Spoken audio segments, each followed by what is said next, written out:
Hello, so today we're going to be going over a Karma game. So Karma is one of the strongest forecasts right now. She's up there with like Syndra as being like two of like the most abusable, really strong comps. So it's just really hard to play around forecasts, I find, right now. I've been playing a lot, I've been getting really tilted, I've been getting really upset, because I really hate it when it's reroll. I feel like every time I get a good spot for a reroll, I'm contested, and then I have to think about pivoting or like not optimizing my board well enough. And that's why I hate rerolls. I hate when rerolls are really meta, because that's what usually happens. Somebody's I could start a game with like 3 Syndras, 3 Cassiopeias, 3 Mordekaisers, and somebody will have 0 Syndras, and they'll just hard force into Syndra, start collecting a bunch of units, and make it really hard for me to hit on tempo, and get really high up there. When that happens a lot, the best thing to do is to usually play around 4 costs, right? That's the other play style. There's a lot of 4 costs that they're very hard to play around though, because of how powerful some of the rerolls are. It just makes it so that like by the time you hit a single copy of your 4 cost, you might not even hit the 4 cost. You don't have time to stabilize because you're gonna be really low health, because the rerollers are gonna preserve a lot of HP being strong very early on, right? An example of one that can stabilize really well is Karma. Right, if you have AP items and you're contested on Syndra, or you're contested Cassiopeia, or you're playing some sort of line where you're using AP, AP is really strong right now, and playing around Karma is actually very good. This specific video, I'm gonna go over what I think is kind of like a broken set, or like a broken like combination of items and stuff. Karma and Mages leans really well into many different types of Orn Artifacts. Orn Artifacts are usually like very hit or miss. Here, obviously I'm going like a little bit like of an all-in kind of strategy. It's mostly because like depending on like the day of the week, I think sometimes it's like pretty like, or how many games in I am. A lot of times at one point, if I start to get like really low LP and I'm streaming and it's been a while and I start to get tired and I'm tilted, I'll usually just like hard force something. And by hard force, what I mean is I'll take something that's like a little bit more narrow in its lines. And basically with Latent Forge, I kind of decide that's more what you're doing now. Orn Artifacts aren't really like generally good items. A lot of times you're hoping to hit some like, there's like maybe 3 or 4 of them that are very general, and then like the rest of them you're just hoping to play like a very particular set of units. One set of units that fits really well with Orn Artifacts is Mages, as well as like Mage Karma. Like anytime you're playing around Mages, it's really strong to play around Orn Artifacts, right? The reason is that, let me just like get the inking ready here. Right, so I'll give my thought process, right? So, Vigor. I think Ludens is okay on Vigor. It's not like the greatest item ever, but it's clickable on Vigor. I think Deathfire Grasp is also okay on Vigor, because getting like those first kills helps him to like scale his blue buff if you have blue buff. For what's her name? Vex. Right, Vex, who is also a frontline mage. I used to think that Forbidden Idol was really broken on her. It turns out that it's not that broken. It's still a really good item. But Locket is very good. Like Innervating Locket. Both of these are very strong on Vex. So that's another 2 options of Orn Artifacts that you can play. And then also you can also play towards Karma. So Karma, you basically just level and you play Nami plus Vex. Right, because Vex is Chrono and Mage. And basically you play 3 Mage with Karma. Blightning Jewel is really strong, right? So basically if I hit any of those 4, it's a pretty wide set of units that you can play around, right? Obviously I'm not committed Mages right now, but with Orn Artifacts, you usually want to play a comp where you can take multiple different Orn Artifacts, right? And that's not even talking about the generic ones, right? Like Zonya's is generically good on most units that are AP focused, right? You have like the frontline like Anima Visage, which is generically good on a lot of frontline units. You have Eternal Winter, right? I'm just listing out a bunch of Orn Artifacts. Actually, it would probably be better if I took out like the list of the Orn Artifacts just to give you guys a little bit more insight, right? So I list out those specific ones that might work out to be very broken. Here, I'll go items. I'll show you guys what I mean, right? Because this is going to be more like an artifact kind of game, right? Let's just do this. Let's do this. Let's go stats. Boom. Here we go. So Eternal Winter, generically really good, right? You can just take it and play it with any front line. It's very strong. It's basically counters a lot of the comps right now, because a lot of the comps deal with casting multiple times, as what like Syndra. Eternal Winter kind of stunts that, right? It stops Cassiopeia, stunts that. It stops any melee units because the melee units run into the Eternal Winter and then they just like stop healing and then they just die. So it's very good in the current meta. Death Defiance is good. Mogul's Mail, it's really strong now. It gives you a lot of gold, so it's a really good like econ augment. And econ is very, very important in this set. Sonya is generically good. Anima is generically good. Infinity Force is usually like for melee carries, but it's still also okay in a worst case scenario to just put on a unit. DFG does pretty well. I think it's mostly because of Syndra, but I think, like I said, it's also good with mages as well as Karma. So if we look at like who it's good on, Nami, Vigor, this is what I was saying, Vigor, Karma. Karma it's not as good on. Because like if you look at it in terms of Karma items, there's some better options out there. But that's what I mean, right? If you're playing towards like a mage Karma style build, these are just generic frontline items. Tricksters, Manazine, good on most. Like Vigor, it's probably insane on. Nami, it's insane on because you just get multiple stuns. If you're playing AP Flex, you can also put on Rise or Karma, right? So as you can see, like leaning towards like mages and that kind of AP thing, there's a lot of options, right? Because what did I list out? I listed out like, that's like a third of the artifacts. Then I already told you, Innervating Locket is really good on Vex. What's it called? I don't know Unending Despair who it's good on. We can check. Blinding Jewel is really good on Karma.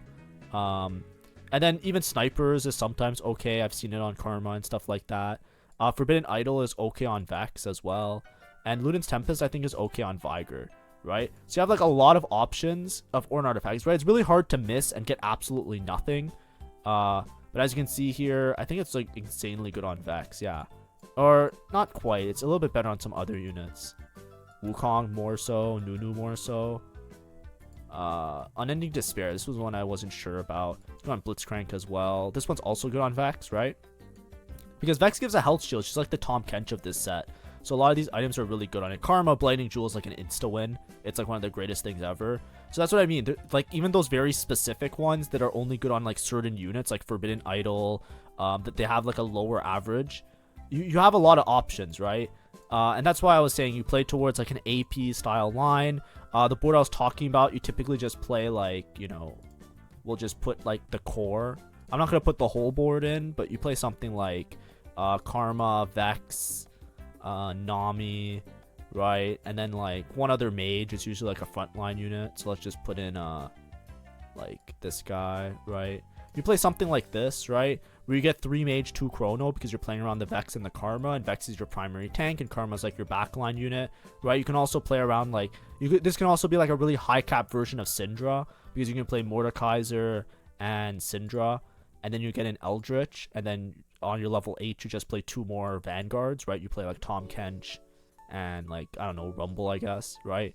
You can make boards really easily playing around like Karma, Nami as a backline and Vex as a frontline unit, and you can fit in these really strong boards like this. Let's go back to the game. So it's 2-7. I was kind of talking, I was yapping for a while, but basically we're just gonna go to when I get my Orn Artifact, right? As you can see here, I'm thinking about playing around Vigor, right? The same way I'm holding on to Vigor and Vex. I'm not in like a particularly great reroll spot. This is still stage 2, by the way, so it's not that bad. We skipped a little bit of this because obviously we're just talking about our other stuff. I want to think maybe I can hold Syndra. I can hold like, these are from some of the other, I think in my team planner I had like Preserver Syndra in there. But on stage 2 I already have a copy of Vigor and a copy of Vex. The main thing is that if you're playing around Vigor, you always want to be buying charms every single round. It scales the AP really well into late game, and I feel like it makes a huge difference, right? If you have like a bunch of charms, especially on stage 3, you really want to be rolling every single turn on level 6 just to get the Vigor charms in there, to buy those charms for Vigor, right? Farm up those skills, get everybody like really, really strong, and you'll do pretty well, right? But this is like the main idea, right? I took Latent Forge obviously, but this works as well with other Orn Artifact Forge things, right? It's very hard to like get offered absolutely nothing that you can take if you're playing around mages. I think that's like the main, like, the same way like Bard Tom Kench was like the main Orn Artifact line. If you know that you were going to get Orn Artifacts, or you're going to get many because there was multiple Orn Artifacts that worked in that type of comp. This is a very similar style comp that you can like really high roll into it. So that's what we're going to try and play towards. I'm going to tell you now that it's going to end up being a Karma game. If you didn't see from the thumbnail, we hit some like really broken augments, some really broken Orn Artifact combos. We just didn't really like pull it all together in the end, which is fine. You know, a lot of these games kind of go like that. But it's just the way of the nature of the way the patches is right now. I feel like you know, I struggle a lot to play around 4 cost this set, just because every time I play around a 4 cost, I feel like I get into a really good position, but then I just fight the Syndra player 2 times, and then I just lose, right? Like, I'll have like the greatest Varus position ever, and I'll have like everybody upgraded, everybody itemized, and everything's perfect, and my augments are good, and then I'll fight Syndra board, I'll lose, then a couple turns later I'll fight Syndra turn again, I'll lose again, because it's really hard to preserve HP when you're trying to econ manage your way up to a 4 cost board, right? But that's obviously a skill set I have to work on. There's a lot of times where it's like small optimizations. It's a lot harder to play like the Syndra board than it is to play it's a lot harder to play a 4 cost board than it is to play a Syndra board. So typically like a Syndra player, which I know it's really frustrating. I myself get frustrated as well. You know, you might run into a situation where the Syndra player is very easily able to optimize their board and like max out their things and put the right items on it, because it's like the same thing every single time. When you're playing like in a flexible 4 cost board, sometimes you miss like, oh, I should have played around this one particular unit or this 4 cost or this 4 cost instead as an alternative option, because it's a lot more flexible. Especially early on the set, you run into those problems. Here I'm just making Vigor items, right? It started stage 3. But this is what I was saying, right? You have to make items at one point, especially if you take like Laden Forge is not a good augment, because you know you can just get griefed a lot later. I didn't really think I had that many options for a silver item or a silver augment, so I decided to just take Laden Forge here, mostly because I was probably tilted that I lost a couple games. I get tilted a lot easier these days because I'm starting my stream. I'm trying to stream consistently, but at the same time I'm also like not super well. I have like issues with like heat and bloating and just like nausea, so a lot of times I'm starting stream out nauseous, then I'm playing against like Syndra, and I'm going 5th, and then at one point I'm just like tilted, and then by the end of the stream I'm just like screaming at the fucking monitor. But you know, it is what it is. That's why the YouTube I do the VOD reviews afterwards, because I feel like this is a much more reasonable take and a much better learning experience. The streams are more for like fun, and sometimes we like do silly things, right? Here I should have taken Support Golem. Support Golem is really broken. I think it averages like a 3. It's one of the best augments you can take, just because like not only getting a support item, but getting like the Golem that works as an additional frontline unit helps a lot in most of the boards, right? Having extra units also is like really good against Syndra, right? If you want to really beat Syndra, sometimes if you can slow her down as well as have more units, because she only hits a certain amount of units, right? So like dealing with Syndra a lot of times, it's like you'll see like even when I play Syndra, like if I'm playing Syndra and like somebody else like happens to make it to like level 9, like they high rolled a lot, they make it to like level 9 or level 10, the Syndra doesn't have enough time to like kill everybody before they get to the Syndra, right? But obviously that changes if you're like scaling your Syndra up. Here I'm like trying to structure the board. I'm just thinking about mage reroll right now, because in my head I'm thinking like I have a lesser duplicator, I have a Vigor, I'm kind of down to just play mages. Like mage reroll instead of just playing towards that karma board that I was talking about. I definitely think that this is a really strong board. You just have to scale the Vigor constantly. It's not something that usually goes first unless you really high roll. Like if I just natural a Vigor 3 and I can make it to level 9 and play like 7 mage, then yeah, you're playing for first. If not, you're usually playing for like that 3rd/4th range when you're playing around Vigor. Sometimes even a second if you scale really hard. But as you can see, every turn I'm rolling a little bit because I think I'm playing Vigor. It hurts my econ long term, but that's why you have to commit to the reroll. I have the duplicator, so I feel like I should commit, even though I only have 1 copy of Vigor and 1 copy of Vex. I feel pretty comfortable. There's a lot of options I can get for the Orn Artifact that I should be able to play around. And basically, rolling on 6, there's still a good amount of odds for hitting the 3 cost that I need to hit. So you don't want to just like send it to 7 and then roll on 7. What I usually do is I'll spend a lot of these turns rolling on level 6.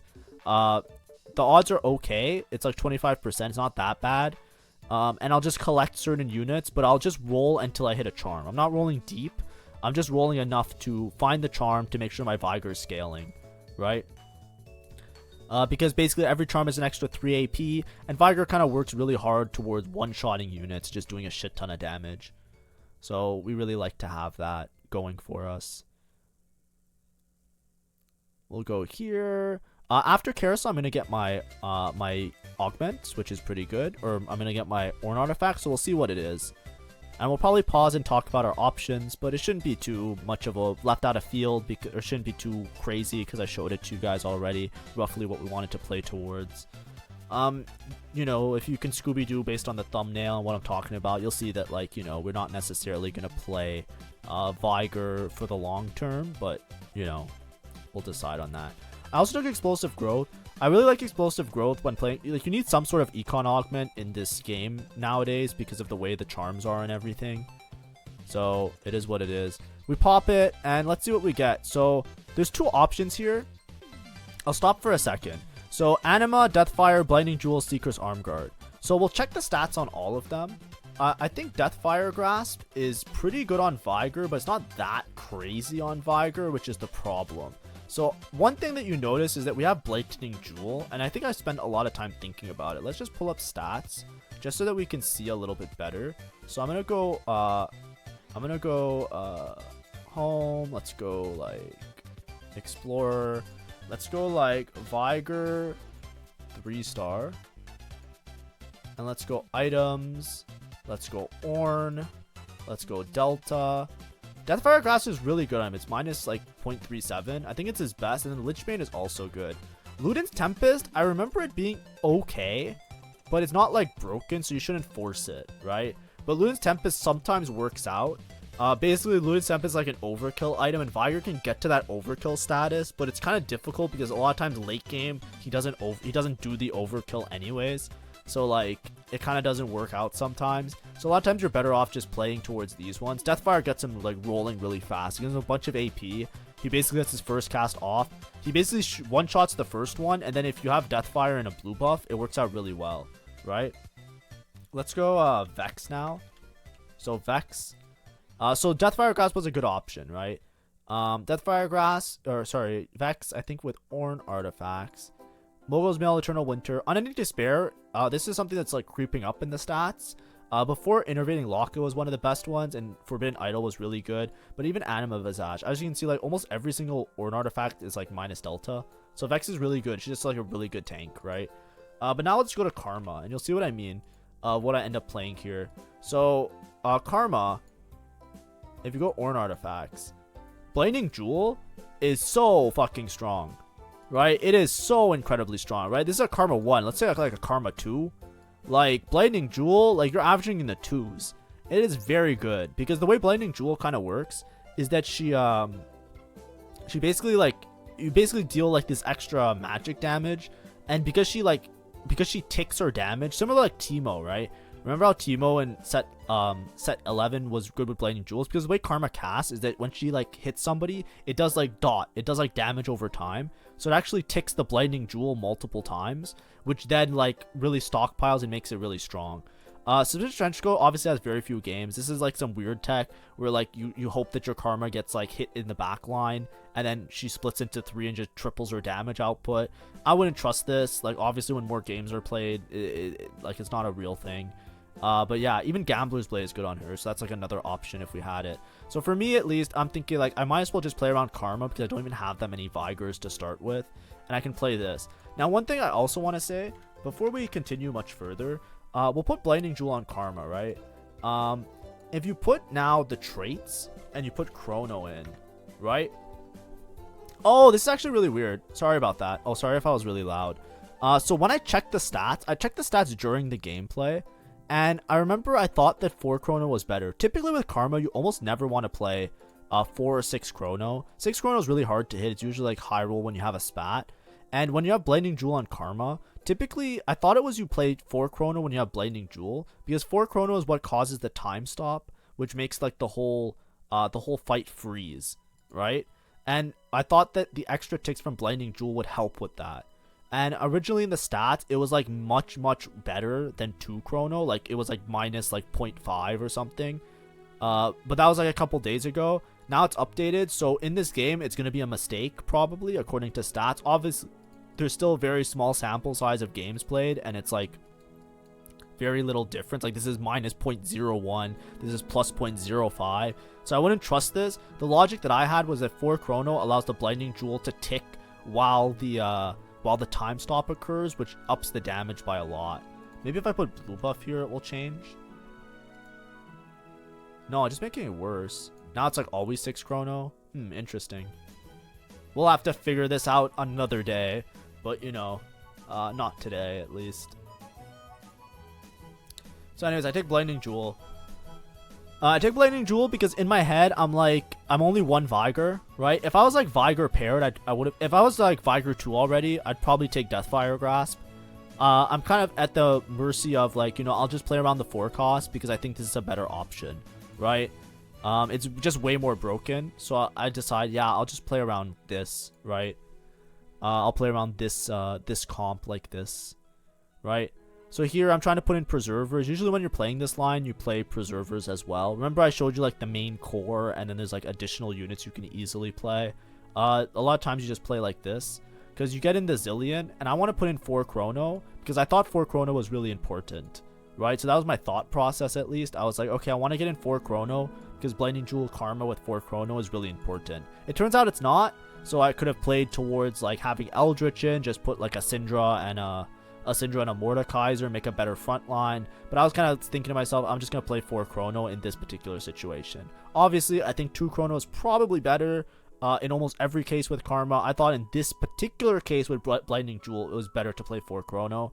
Turns out I was wrong. Over time, we found out.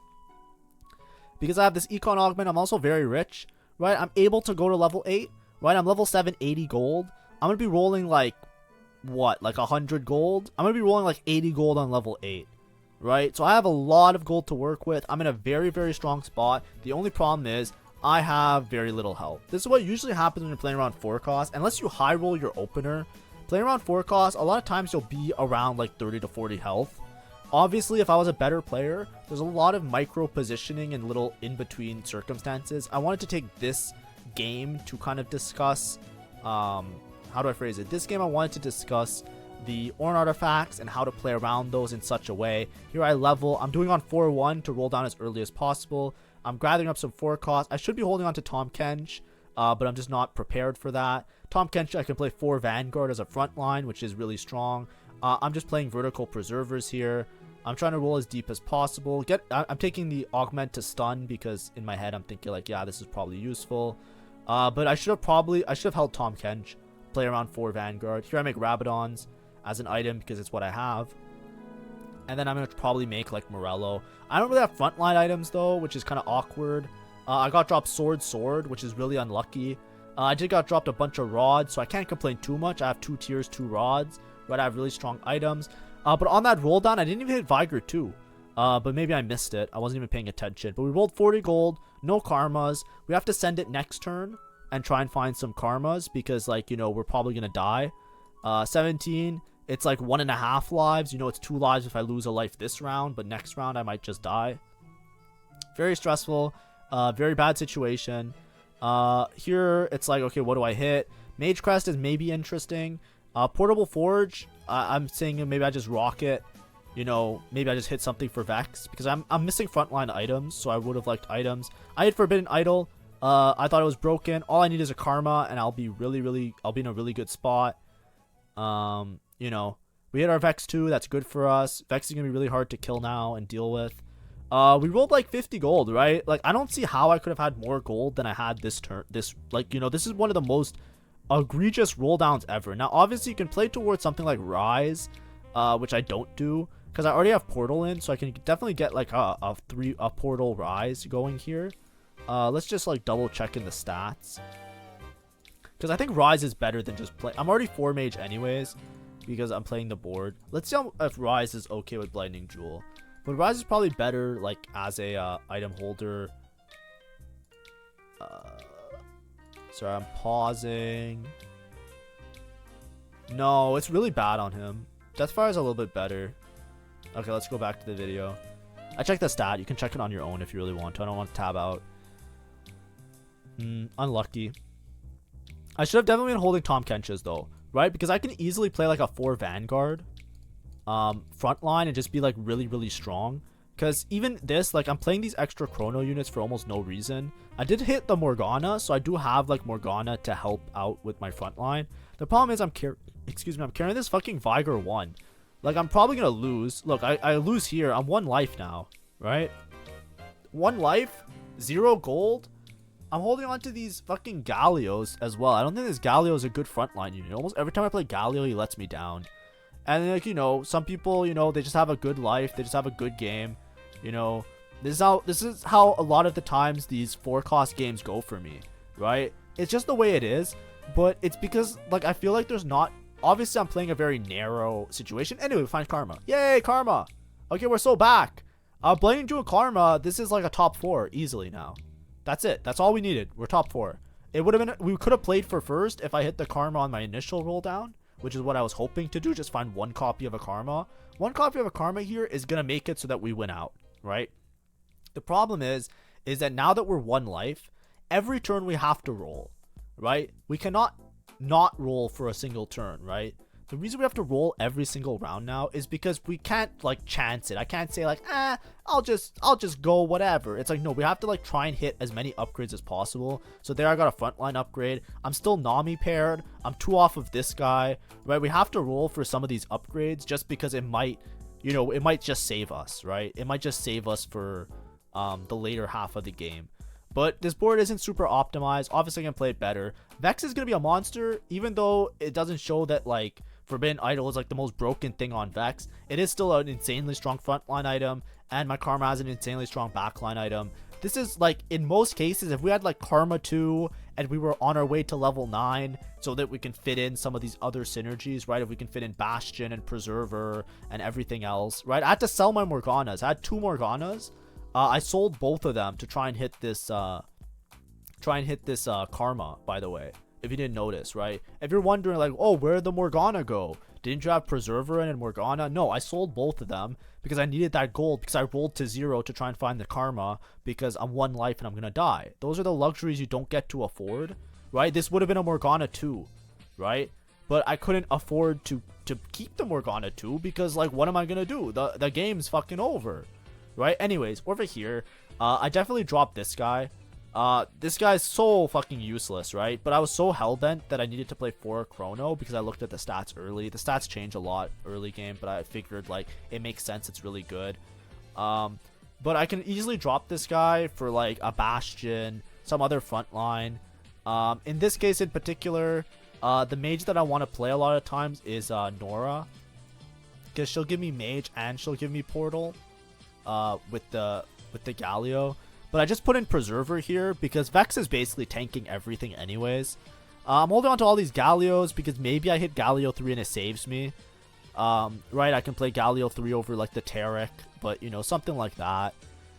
It's not the best case scenario. I'm playing this Cassiopeia and the Morgana for Witchcraft, and Cassiopeia gives Encanter to my Karma, so she's really good to have in. I dropped out of Mage because Mage benefits the my front line a lot. So it's probably better just to play Mage over this guy instead of 4 Chrono. You just drop to 2 Chrono. Even though I'll be 3 Chrono, it's fine. I have a lesser duplicator, so this is like a Galio 3. Ooh, am I going to sell the Tarek? I don't think I sell Tarek here. Yeah, I think I'm just so hellbent that I need to play. Yeah, it's definitely not play... like, it's just lose this guy for Tarek. It's just better, right? Just straight up. But like I said, I would have loved to have Vex 3. I'm rolling every turn. I finally hit Karma 2. Right? I'm 3 health. It's going to be a top 4, right? My item combinations are so powerful that there's going to be very few boards that can actually beat me. And there's also not really, like, a really, like, Giga Syndra player or, like, Giga Kog'Maw player, for example. A lot of people in this lobby happen to play around 4 costs as well. So, you know, there's not somebody that I'm just going to queue into and they're just going to instantly wipe my board and I'm just going to die. Right? There's nobody that's that broken or far ahead. So, yeah. It's fine. Here we go. Anyways, that was a stressful game. But now we just kind of coast. You can watch it. You can watch how good, how much we, like, recover off of these 2 items. You'll see Vex almost never dies. And Karma does, like, so much damage with the Blighting Jewel. Now we want to just, like, basically make it to level 9. I think the biggest problem though is just like this board is fine. Nami helps out a lot because of the stun. It really stalls out the board, and you really want to stall a lot with the Karma. This Jax is pretty useless. Obviously, if I was level 9, I was able to fit in a Camille, that would be great. Tom Kench would help out a lot here because I have a 3-star Vanguard unit. Even if he has no items, he's probably going to be very strong. But you know, we really want to have Mage in because of this. I sold the Taric for Econ even though it was a Taric 2. Like I said, I just really valued 4 Chrono in this particular game, mostly because of what I was thinking about logically and reading the stats. Obviously now you can see that it's not that good, and I think the reason that it's not that good is because you run into situations like this where you have to play like a random fucking 1-cost shitter that does nothing for your board, right? I make extra items on Zillion. I'm down for just Zillion to do some extra damage, and we're trying to make it to level we're trying to make it to the next level. I should hold this Tom Kench though, for sure. There we go. Bench, put that Tom Kench on our bench. But as you can see, Vex is just gonna live for an absurd amount of time. You really want a healing item on Vex. Like when I say healing item, you want something like a Declaw. If I can get Declaw on Vex, I feel like I'd be in a really good spot because then she would be so unkillable, right? Because she keeps gaining maximum health because of Forbidden Idol, and if you make like Redemption or Declaw on her with that combination, she'll gain a lot of HP. Here, it's like I don't really have that luxury because I didn't get dropped another cloak. I got dropped like, you know, I'm not going to BT the Vex until it's like really need to. She does recover some HP because of Preserver. Like I said, you know, I'm harping about it for a while, but I'll keep saying it because it's a mistake and I want everybody to know. You should definitely not be playing 4 Chrono here. Right? It's fine to play the Zillion for Preserver. It's fine to play the Vex because of the item combinations. But losing this Jax for like, even Jax for another Preserver like Rakan, right? Will help this Vex stay alive much more than the benefit is of having the Chrono stun happen on the board. But at the time, I kind of figured logically that it's really that you need 4 Chrono with Blinding Jewel. I figured like that was just like the tech, right? When I was studying this line, before the set launched, the line that I studied was something like this, where you always squeeze in 4 Chrono to make sure that that stun happens, so the Blinding Jewel ticks off more damage during the stun, right? Yeah, but you know, it's fine. As you can see, like, none of these fights are like remarkably close. Like, obviously that fight's a little bit close because like the Rise has access to the back line, so there's a chance that my Karma dies. But especially when you're playing Preservers, everybody just has like a passive health regen, which really helps out your board. You know, it would have been nice if I hit a Karma earlier. I would have had Morgana 2. I would have been on my way to 9. I would have been going first this game, right? But instead, we're just like hoping to scratch by and get a 4th, right? We're just hoping to scratch by and get a 4th because we have some broken item combinations, right? It was just an unlucky roll down. But, you know, you're bound to hit something. You know, average luck says you're going to hit. You know, we ended up hitting our Karma 2. We're just a little bit behind the whole board. So it's a little bit unfortunate. But yeah, if you ever see Blinding Jewel, think Karma. If you ever seen Forbidden Idol, there's another tech which I'll show you in probably tomorrow's video. But the best holder of Forbidden Idol is Blitzcrank, right? So you can literally just play towards like a Kog'Maw Blitzcrank board and just itemize Blitzcrank with Forbidden Idol. Blitzcrank 3 with Forbidden Idol is unkillable. It's like really broken. So that's what you should always think about with those 2 items. Or those 2 combinations of items. Yeah. Also, I'd like to formally apologize to everybody who comes by my stream. If you come by my stream and I'm kind of tilted and I'm like whatever, just look at the score sheet above. Because like a lot of times I just like lose a bunch of games in a row. And it's just really annoying. Because like imagine this game. This game was very annoying for me. And I was upset during this game. Which I think most people would be. Because like I came very, like I got a top 4 this game for sure, right? So it's totally fine. But like it was so unreasonable to roll down like 80 plus gold and not find a single Karma, right? And like be carrying like a Vigor 1 for as long as I was. Here I just put in the Kench to get the Vanguard on this guy.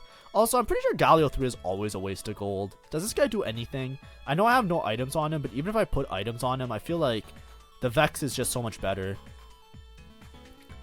I took Gunblade. It'll probably take some other item though. I'm not sure if Vanguard is that good. Kench does do stun, so it's pretty nice to have Kenshin. Because a lot of times, like, especially in this set, it feels like everybody stuns everybody all the time. I'm trying to position my Nami opposite to their carry so that the Nami stun does like really good work. Yeah, I don't think it's ever 4 chrono though. I can totally fit in like another preserver. But yeah, we just leveled to 9, get in Vanguard. We're doing our damage. This fight was very, very close. Vex didn't die, but there's a chance that my Karma just gets sniped. But yeah, we're just gonna roll down here. It's kind of funny. There's 2 Rise players. There's no Syndra player top 4. This lobby, I think just nobody played Syndra, which is really fucking silly. Because if there was a Syndra player, I wouldn't get 4th, right? I'd just run into the Syndra player and I'd just die, which is by experience that happens a lot of the time. Here I'm thinking if I can rearrange my items a little bit. I don't really have the option. I can turn Stoneplate into a Declaw, but I don't feel like it. But you know, it is what it is. This guy's like a stronger version of the guy I just fought. Just by nature of like the way his board is structured. He's level 10, right?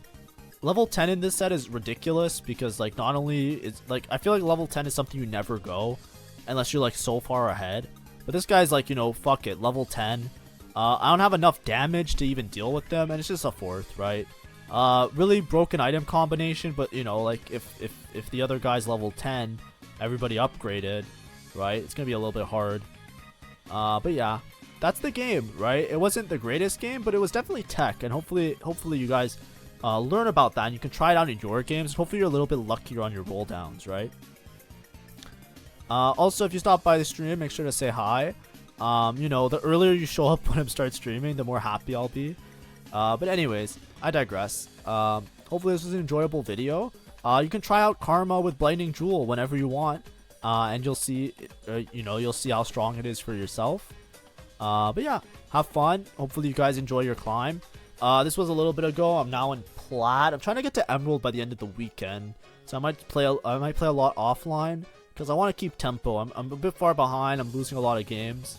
But I'm trying to figure it all out, right? I'm typically bad at reroll. I think my strengths are always playing flexibly 4 costs, but you know, it is what it is. Thank you everybody, and see you next time.